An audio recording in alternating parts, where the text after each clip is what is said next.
अस्सलाम वालेकुम दोस्तों, मैं हूं हैदर जी, प्रोफेशनल ग्राफिक डिज़ाइनर कराची से हैं। इससे कबल जो टूल्स आपको पढ़ाए थे वो कुछ तफ़सील के मुतकाज़ी थे, तो इसलिए वो मैंने आपको डिटेल से बताए थे। और आज के इस एक क्लास में जो दीगर टूल हमारे साथ मौजूद हैं, आज तक नहीं पढ़ाए, वो वन बाय वन करके इस एक क्लास में स्टेप बाय स्टेप आपको पढ़ाता हूँ।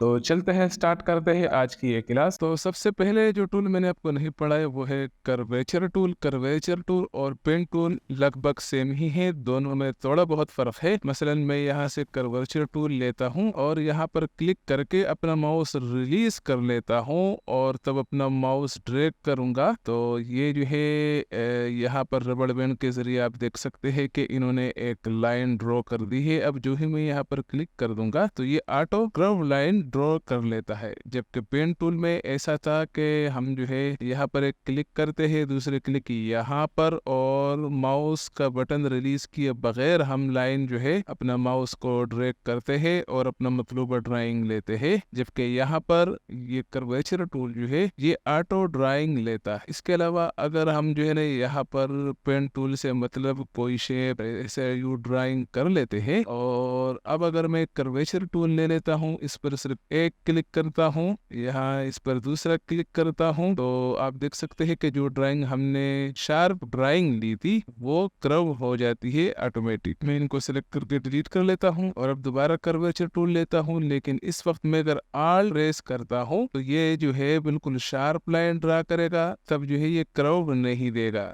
हमने एक बॉक्स बना लिया मसलन, अगर फिर मैं दोबारा इस पर डबल क्लिक करता हूँ तो ये जो है इसी के रबड़ बैंड के मुताबिक ये जो है ना वो जो शार्पनेस होती है ये इसको कर्व कर लेगा। तो ये लगभग पेन टूल की तरह ही है, लेकिन उससे ज़रा मुख्तलिफ है इस्तेमाल में। दूसरा जो टूल है हमारे साथ वो है ब्रश टूल। ब्रश टूल जो है बेसिकली ये भी एक लाइन ड्रॉ करता है, लेकिन ये जो है ना ज़्यादातर कैलीग्राफी के लिए यूज़ होता है। मैं अगर यहाँ पर आता हूँ और यहाँ इस ब्रश पर डबल क्लिक करता हूँ, इसको जो एज है ये ज़रा सा मैं रोटेट कर लेता हूँ और इसका ये स्ट्रोक बढ़ा लेता हूँ।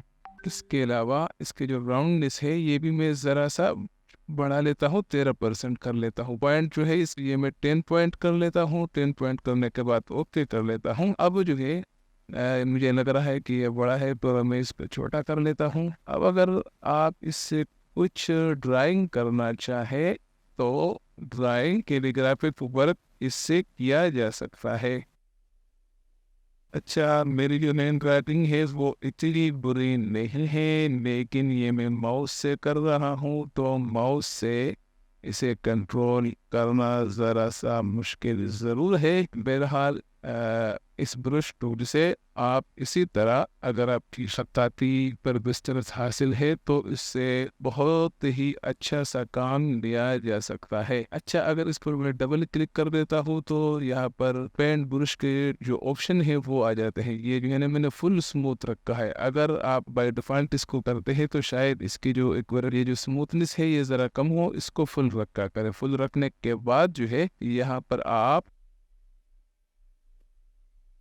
ड्राइंग करने की कोशिश ज़रूर किया करें। तो ठीक है, ये हो गया हमारा ब्रश टूल। और अच्छा, मज़े की बात ये है कि ये जो है ये भी लाइन है। इसके बाद अगर आपको इस पाथ में कन्वर्ट करना होगा तो इसके लिए आपको यहाँ पर आना पड़ेगा एडिट में। एडिट में आप आएंगे ऑब्जेक्ट में आप आएंगे एक्सपेंड अपीयरेंस। इसको एक्सपेंड अपीयरेंस करेंगे तो ये जो है पाथ में कन्वर्ट हो जाएगा। तब आप इसमें कलर फिल करना चाहे या जो भी एक्शन करना चाहे वो कर सकते हैं। इसी तरह हमारे साथ ये ब्लब ब्रश टूल है, ये भी तकरीबन सेम ही है। अगर आप इससे भी कैलीग्राफी करना चाहो तो अपने लिए कैलीग्राफी कर सकते हो, बल्कि अगर आप इससे खत्ताती करना चाहो तो इसका जो कंट्रोल है ये आपको ब्रश टूल से ज़्यादा अच्छा देखने को मिलेगा। चाहिए मैं बहुत रफ सा और बिल्कुल फ्री स्टाइल में कर रहा हूँ, लेकिन अगर आप किसी को भी ज़रा नपतुल अंदाज में करना चाहे, ज़रा वक्त देकर करना चाहे, आप इससे बहुत खूबसूरत काम ले सकते हैं। इन दोनों टूल में फ़र्क है तो फ़कत ये कि वो लाइन है और ये जो है पाथ है। आप देख सकते हैं कि ये अगर मैं इसको सेलेक्ट करता हूँ तो ये सिर्फ स्ट्रोक नहीं है, इसमें जो है ना अगर हम स्ट्रोक ऐड करना चाहे तो स्ट्रोक भी ऐड कर सकते हैं। मतलब वो जो थी वो स्ट्रोक में काम कर रहा था और ये जो है ये पाथ में यानी शेप में काम कर रहा है। इसको आपको दोबारा एक्सपेंड करने की ज़रूरत नहीं पड़ती। इसके अलावा ये जो है इसकी जो स्मूथनेस है ये भी उसके बनिस्बत बहुत ज़्यादा है। अब बढ़ते इसको मैं सिलेक्ट करके डिलीट कर लेता हूँ और अब बढ़ते हैं यहाँ पर हमारे साथ एक दूसरा टूल है, वो है इरेजर टूल, सीजर और नाइफ। इन तीनों में फ़र्क क्या है अब ये जान ले। मैं यहाँ पर एक रेक्टेंगल ड्रा कर लेता हूँ और आता हूँ इन तीनों टूल्स को मैं बाहर ही ले आता। ये है हमारे साथ इरेजर टूल। इरेजर टूल क्या करता है कि अगर मैं इसको इरेज करना चाहूँ, ये जो ब्रश बना हुआ है इसको किसी भी एरिया पर फेरना चाहूँ तो वो इसको कट कर लेगा। इसी तरह अगर मैं अपने कीबोर्ड से आल्ट प्रेस करता हूँ और फिर इससे मैं एक रेक्टेंगल टाइप का शेप बनाता हूँ तो इस शेप में ये जितना एरिया आएगा उस सारे को ये इरेज कर ले। इसी तरह हमारे साथ यहाँ पर एक टूल है और ये है सीजर टूल। सीजर टूल क्या करता है कि अगर मैं इस बात पर यहाँ क्लिक करता हूँ, इसके बाद यहाँ क्लिक करता हूँ, अब यहाँ क्लिक करता हूँ और अब यहाँ क्लिक करता हूँ, तो इन्होंने क्या किया है कि इन जहाँ जहाँ पर मैंने क्लिक किया था इन्होंने वहाँ पर इसको कट कर दिया है सीजर टूल ने। इसी तरह नाइफ टूल है, नाइफ टूल भी लगभग यही काम करता है, लेकिन नाइफ टूल का जो प्रोसीजर है वो ये है कि यहाँ पर आपको इसी तरह एक लाइन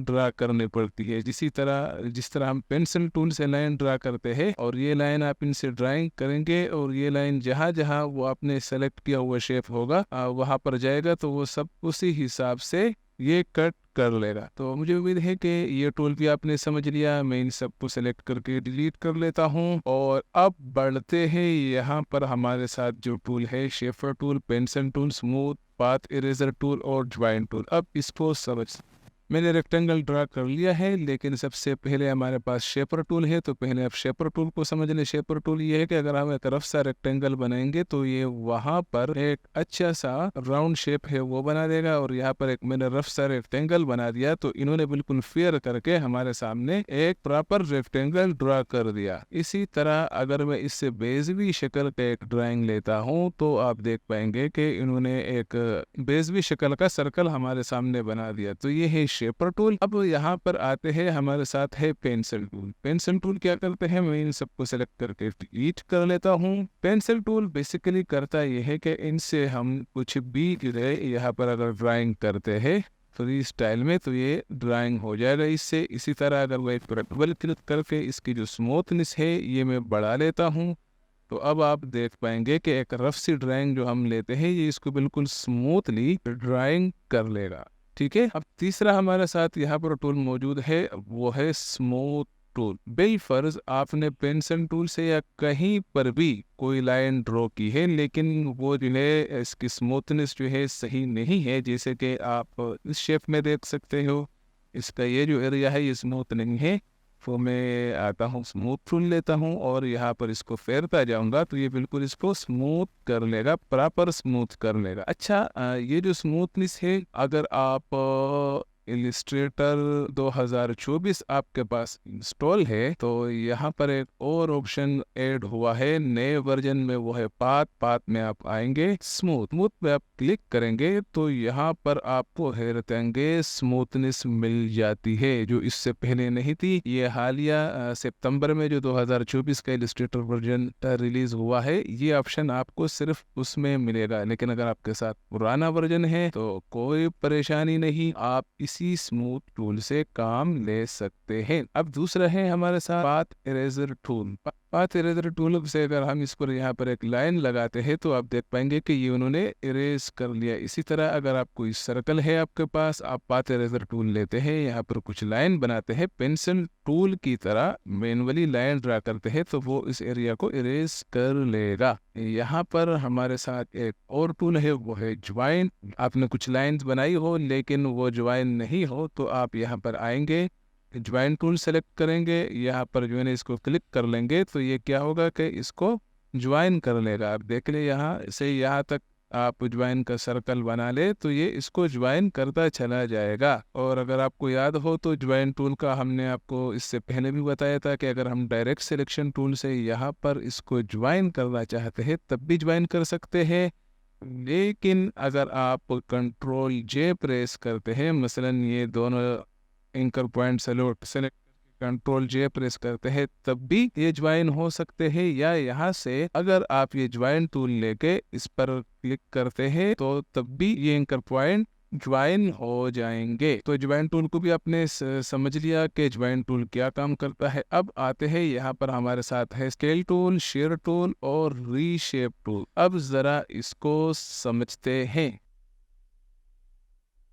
मैंने यहाँ पर कुछ रेक्टेंगल ड्रॉ कर दिए। अब अगर मैं चाहूँ कि यार मुझे ये जो एरिया है ये ज़रा छोटा करना है, वैसी सूरत में हम क्या करते हैं कि डायरेक्ट सिलेक्शन टूल से ये वाले एंकर पॉइंट सेलेक्ट करते हैं, फिर आते हैं स्केल टूल पर। और अब जब मैं इसे स्केल करूँगा तो आप देख पाएंगे कि जो जो एंकर पॉइंट हमने सेलेक्ट किए थे इन्होंने इसी को स्केल डाउन कर लिया। आप इसको स्केल अप भी कर सकते हैं, स्केल डाउन भी कर सकते हैं, बड़ा छोटा भी कर सकते हैं, जो भी मतलब आपको ऐसी सिचुएशन में जब एंकर पॉइंट की सिलेक्शन करके कोई चीजें स्केल अप स्केल डाउन करनी है, ऐसे वक्त में हमारे काम आता है स्केल टूल, और इससे हम बहुत आर्टिस्टिक काम लेते हैं। इसको मैं सेलेक्ट करके डिलीट कर लेता हूँ और अब आता हूँ इस एक रेक्टेंगल को सेलेक्ट करके यहाँ पर ले आता हूँ। ठीक है, अब हमारे पास यहाँ पर जो दूसरा टूल मौजूद है वो है शेयर टूल। शेयर टूल क्या काम करते हैं कि ये इसको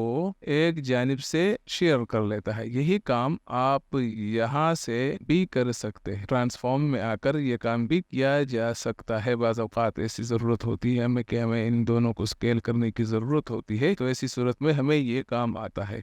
अच्छा, अब अगर मैं आपको एक और चीज़ भी बता दूं कि बाज़ औक़ात ऐसा होता है कि हमारे साथ ऐसा कोई शेप होता है और हम इसका ये एंकर पॉइंट और ये एंकर पॉइंट को स्केल करना चाहते हैं। तो ऐसी सूरत में अगर मैं इसको मैनुअली करूँगा, मसलन ये मैं थोड़ा इस तरफ तो ज़रा रीशेप करता हूँ और फिर ये, तो ऐसे में मुमकिन होता है कि यहाँ का और यहाँ का जो पोजीशन है ये सेम नहीं रहेगा। तो ऐसी सूरत में भी हम जो है यहाँ पर स्केल टूल से काम चलाते हैं। ये आप देख सकते हैं कि ये दोनों साइडों को प्रॉपर बड़ा करेगा। तो यहाँ पर आपने स्केल टूल और शेयर टूल को भी समझ लिया। अब रीशेप टूल को समझ ले कि रीशेप टूल को जो है ना, आप इनसे किसी भी ऑब्जेक्ट को रीशेप कर सकते हो। प्रॉपरली इनके जितने भी एंकर पॉइंट होंगे वो इन सब को कंट्रोल कर पाएगा। अगर मसलन आप डायरेक्ट सिलेक्शन टूल से करते हैं तो 1 बाय 1 जो है रीशेप होता है, लेकिन अगर आप रीशेप टूल से काम लेते हैं तो ये इनको प्रॉपर तौर पर रीशेप करेगा। तो कभी कभार हमें इनसे भी काम लेना पड़ता है। डिज़ाइनिंग के दौरान हमें मुख्तलिफ नौइयत की काम ज़रूरत पड़ सकती है, तो ये टूल भी बहुत हेल्पफुल है, इसकी भी आपको ज़रूरत पड़ सकती है। तो ठीक है, ये तो हो गए स्केल, शेयर टूल और रिशेप टूल। रोटेट टूल में आपको पढ़ा चुका हूँ। अब यहाँ पर हमारे साथ जो टूल है वो है फ्री ट्रांसफॉर्म टूल और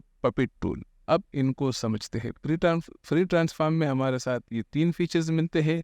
अब ये क्या करते हैं, ज़रा इनको भी 1 बाय 1 समझ ले। मैंने ये फ्री ट्रांसफॉर्म टूल ले लिया और यहाँ पर अगर मैंने ये चेन लगा लिया, अब अगर मैं इसको अप डाउन करता हूँ तो मुझे ये है कि अपने कीबोर्ड से शिफ्ट प्रेस करने की ज़रूरत नहीं पड़ती। ये इनको विड्थ और हाइट प्रॉपर तौर पर बड़ा करेगा।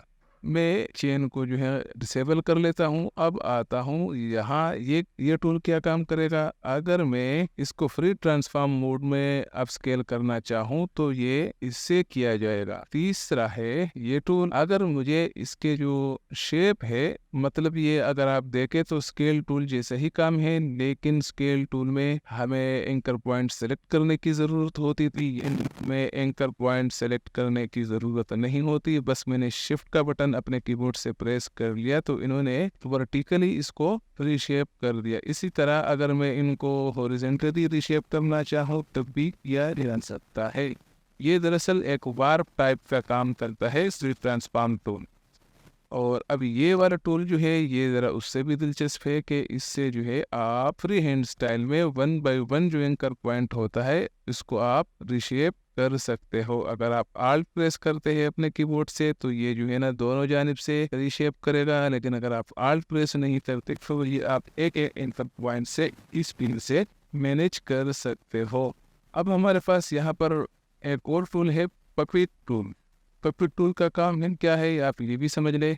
मैं यहाँ पर पेंसिल टूल ले लेता हूँ और एक लाइन, सीधी लाइन ड्रा कर लेता हूँ। सीधी लाइन मैंने ड्रॉ कर ली और अब मैं चाहता हूँ कि ये पपेट टूल ले लूँ और यहाँ पर मैं क्लिक कर लेता हूँ, इस क्लिक यहाँ कर लेता हूँ। अब अगर मैं, आप देख सकते हैं कि हमने इसमें कोई एंकर पॉइंट ऐड नहीं किया, लेकिन जब मैंने इसमें पपेट लगा लिया तो इससे हम कंट्रोल इसको कर पाते हैं। इसी तरह आपका अपना कोई भी आर्ट वर्क हो सकता है, आप इसको बेंड कर सकते हैं, इसको रिशेप कर सकते हैं। तो आप देख ले यहाँ कि यहाँ पर कोई एंकर पॉइंट नहीं लगा, लेकिन फिर भी पपेट टूल की मदद से हमने यहाँ बगैर एंकर पॉइंट के इसको रिशेप कर लिया। अब अगर आप यहाँ देखते हैं हमारे साथ है वेट, और अब इस वेट टूल को सेलेक्ट करके यहाँ पर आप इससे कुछ काम लेना चाहे तो ये भी दिया जा सकता है। वेट टूल दरअसल यहाँ जितने भी हमारे पास लाइन होते हैं, इसकी जो है वेटनेस होती है ये कम या ज़्यादा करता है। मतलब मैं यहाँ पर इस एंकर पॉइंट पर मैंने क्लिक करके इसको ज़रा सा वेट इसका बढ़ा दिया, तो आप देख सकते हैं कि यहाँ जो मेरा इन्होंने बहुत खूबसूरती से एक शेप हमारे साथ बना दिया है। इसी तरह अगर आप इसको बीच से कम ज़्यादा करना चाहे वो भी कर सकते हैं। आपके पास फुल कंट्रोल यहाँ पर हासिल होता है कि आप अपनी लाइन को, वेट टूल याद रखें कि ये जो है लाइन पर काम करता है, शेप पर अगर आप इसको अप्लाई करना चाहो तो शेप पर ये अप्लाई नहीं होगा, ये इसके स्ट्रोक को टारगेट करेगा। तो ठीक है, आपने वेट टूल भी समझ लिया। अब हम आ रहे हैं यहाँ पर समझते हैं वेट टूल में मौजूद दूसरा वार्प टूल। वार्प टूल क्या करते हैं बेसिकली कि ये किसी भी शेप को हम इससे वार्प कर सकते हैं। यानी मैं इसको क्लिक किए रखता हूँ और इसे अंदर की जानिब लाता हूँ तो आप देख पाएंगे कि इससे हम मुख्तलिफ शेप कर सकते हैं। अच्छा, यहाँ पर ये बात नोट कर ले कि इस टाइप के ब्रश हमें जब भी मिलता है इलस्ट्रेटर में, इसको रिसाइज करने का तरीका यह है कि अपने कीबोर्ड से आल्ट प्रेस करेंगे तो आप देख सकते हैं कि हमारा जो सेंटर आइकॉन था वो जो है चेंज हो चुका है।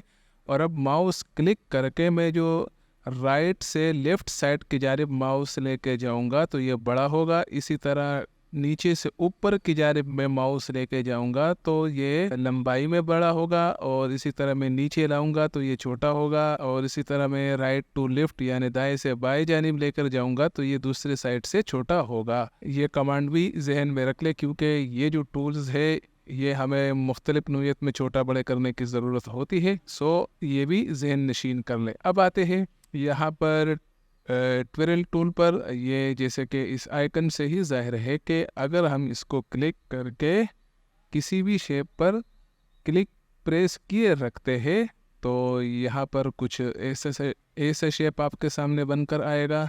इन दोनों को सेलेक्ट करके मैं ज़रा साइड पे कर लेता हूँ और अब आता हूँ यहाँ पर मैं सेलेक्ट करता हूँ पुकर टूल। पुकर टूल भी गालिब यही तकरीबन यही काम करता है कि यह जहाँ पर आप क्लिक करेंगे तो वो ऊपर नीचे दोनों जो लाइन है वो मिला लेगा साथ। अब यहाँ पर हमारे साथ जो तीसरा टूल है वो बल्ट टूल है। ये पुकर टूल के बिल्कुल बरक्स है। ये अगर आप यहाँ पर क्लिक करके रखेंगे तो लगभग वही इफेक्ट आपको मिल रहा है यहाँ पर भी, लेकिन अगर आप इसको नीचे की जानिब लाना चाहे तो ला सकते हैं, देख सकते हैं आप। तो ठीक है, मैं इन सबको सेलेक्ट करके डिलीट कर लेता हूँ। अब यहाँ पर जो हमारे साथ मौजूद है वो है स्केलप टूल। ये भी आप समझ ले कि अगर हमारे साथ एक शेप है और हम इसके ये जो साइड वाले एंगल है इस पर हम इफेक्ट देना चाहते हैं तो वो हम इससे करते हैं। अब यहाँ पर एक तीसरा टूल है क्रिस्टलाइज। अगर आप इस पर गौर करें तो ये भी जो है ना इनके साइडों को, अच्छा ये नोट कर ले कि यहाँ पर क्लिक करके अगर आप शेप के बाहर की तरफ आएंगे तो ये जो इफेक्ट है आपको बाहर की जानिब मिलेंगे, लेकिन अगर इसको क्लिक करके आप अंदर की जानिब जाएंगे तो शेप आपको बहुत अजीब सी सूरत में देखने को मिलेंगे। मसलन अब मैं यहाँ पर एक इलिप्स टूल से ड्राइंग ले लेता हूँ और यहाँ सेंटर पे रखकर थोड़ा सा इस पर प्रेस क्लिक किए रखता हूँ तो हमारे साथ एक स्पार्क टाइप का शेप बन जाता है। इसी तरह अगर मैं ये ब्रश का साइज बढ़ा लूँ तो आप देख पाएंगे कि इससे हमें एक मज़ीद खूबसूरत सा इफेक्ट देखने को मिल रहा है। इसी तरह अगर इस शेप का साइज मैं मज़ीद बढ़ा लेता हूँ और फिर से इस पर क्लिक किए रखता हूँ तो आप देख पाएंगे कि हमारे साथ ये जो शेप था ये मज़ीद इफेक्टफुली हो चुका है। इसी ग्रुप में हमारे साथ आखिरी जो टूल है वो व्रिंकल टूल है। ये भी आप देख लें कि अमूमन आपने देख रखे होंगे कि इस तरह के कुछ शेप बने हुए होते हैं। अच्छा, ये जो है ना, हम आगे हो सकता है कि एडवांस लेवल में भी इसको कवर कर ले, इसको प्रैक्टिकली आपको चेक करा ले। आज के इस क्लास का मकसद ये था कि जो रेयर यूज टूल्स है वो मैं एक ही क्लास में निपटा दूँ ताकि इस कोर्स में इजाफी क्लासेस ना रहे। तो आप ये भी देख ले कि यहाँ पर अगर मैं ब्रश टूल का साइज बढ़ाता हूँ, कम करता हूँ और यहाँ पर इफेक्ट अप्लाई करता हूँ तो मुझे बहुत खूबसूरत इफेक्ट देखने को मिल जाते हैं। तो ये था इस ग्रुप का आखिरी टूल और आज के इस क्लास में यही पर वाइंड अप करूँगा। अब भी गालिबन ये कॉलम ग्राफ टूल, ये स्लाइस टूल, इसके अलावा मेश टूल, ये 3 टूल अब भी रहते हैं। ये मैंने नहीं पढ़ाए अभी तक, लेकिन ये जो 3 टूल है ये तफसील के मुतकाज़ी है और मैं इंशाल्लाह आइंदा एडवांस क्लासेस में इन तीनों को कवर करूँगा क्योंकि ये कुछ एडवांस लेवल के टूल्स है और ये बहुत पावरफुल टूल है, ख़ुसूसन मेश टूल। तो उम्मीद करता हूँ आज के इस क्लास में जो मुख्तसर तारुफ किया है मैंने इन टूल्स का, इस पर आप खूब प्रैक्टिस करके समझने की कोशिश कर लेंगे। तो मुझे उम्मीद है कि आज की क्लास आपके लिए हेल्पफुल साबित तो हुई होगी। आज की इस एक क्लास में मेरे सारे टूल इसलिए वाइंड अप किए हैं क्योंकि आने वाले क्लास से हम एडवांस काम शुरू करने वाले हैं। तो दिल थाम कर इंतज़ार कीजिए, अगली क्लास आने वाली है कलर थ्योरी के मुताल्लिक़, जिसमें आप तफसील से जान पाएंगे कि कलर स्कीम किस तरह बनाया जाता है, कलर स्कीम बनाने के रूल क्या है। तो मिलते हैं 7 नवंबर को कलर थ्योरी की क्लास में। तो चाहता हूँ इजाज़त, मिलते हैं अगली क्लास में।